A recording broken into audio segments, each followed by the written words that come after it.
Well, Charles James filed this report for Sierra Wave Media. Crystal balls were in short supply at the technical group meeting held at the Bishop office of the Los Angeles Department of Water and Power in Bishop this morning. This is to discuss ways to redistribute water within the Owens Valley. Now, the tech group was established under the 1991 long-term water agreement between the LADWP and Inyo County to provide recommendations to their respective decision-making boards. Now, the group was having great difficulty coming up with alternatives to the draconian unilateral cuts that had threatened local ranchers in a recent letter from LADWP, which reduced their water allotments by 2/3. Inyo County was having none of it and threatened legal action. LADWP withdrew the letter, and now the department is working with the county and other stakeholders to find other acceptable ways to allocate water and still meet its legal obligations under various agreements and court orders.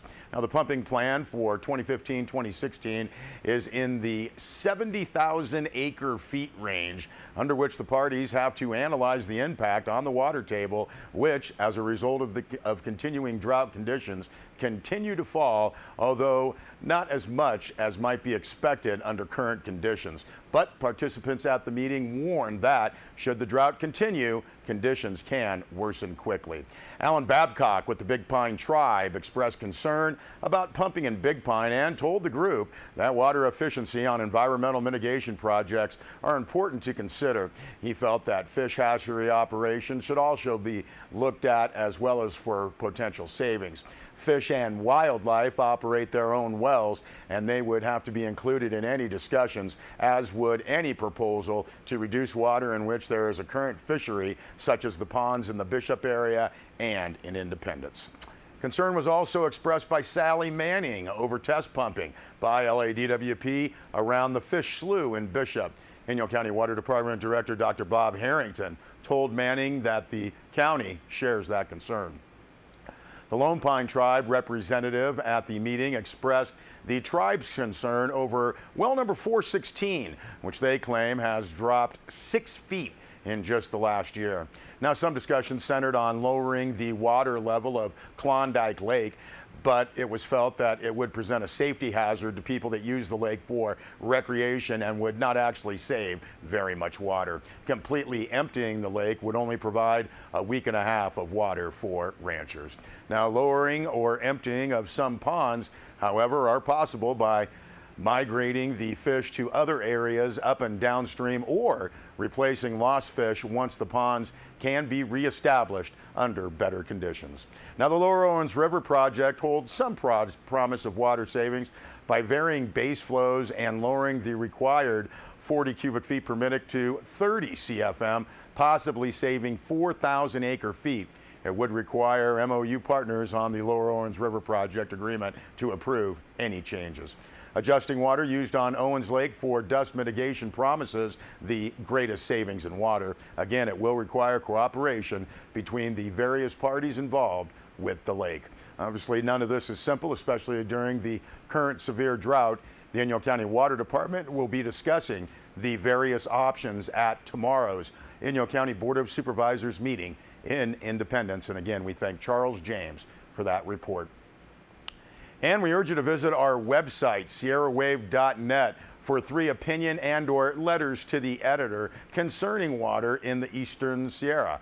Now, one of those was written by new LADWP press spokesperson Amanda Parsons, another by longtime environmental activist Daniel Pritchett, and another by the Owens Valley Committee. And again, that's on our website, sierrawave.net.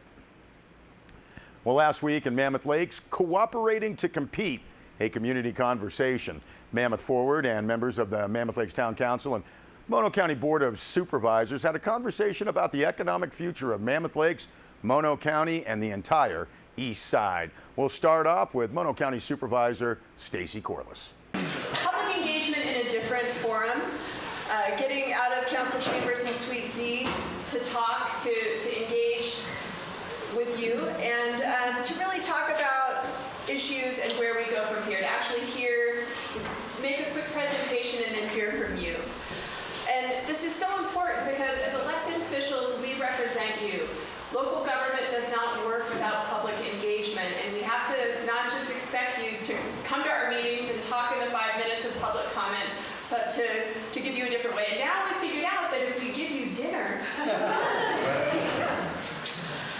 so we represent you. Let's get it right. So our theme of this evening, as Kevin said, is economic development. We're focusing on recreation, technology, and air. But the kind of the overarching theme is how do we get it right, and what happens if we don't? So that's how we formatted our presentations.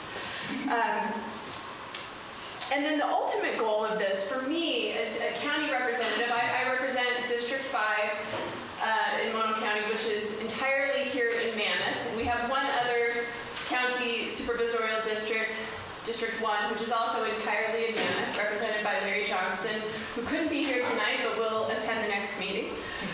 We're really looking for a way to have sustained public engagement for county matters and to work with the town of Mammoth Lakes on issues that affect Mammoth. So that's the overarching goal of tonight.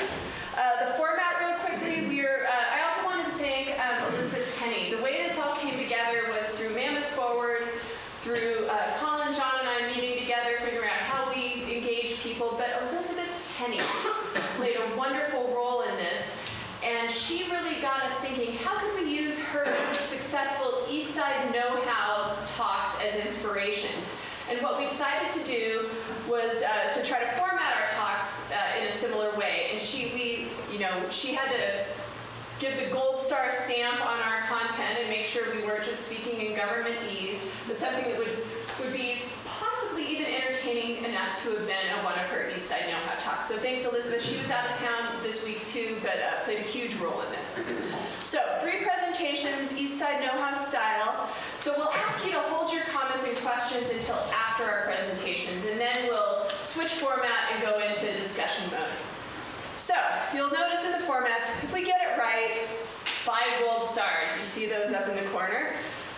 And we're kind of operating under the assumption that we do want to get it right. Yes? Yes. Okay. Thank you. So after the discussion, then we'll talk about how we do that, how we get some ideas, and how we get you to stay involved, and other ways to participate beyond this. Now, if we don't get it right, well, there's our gold stars. 5 gold stars, hooray! We're getting it right.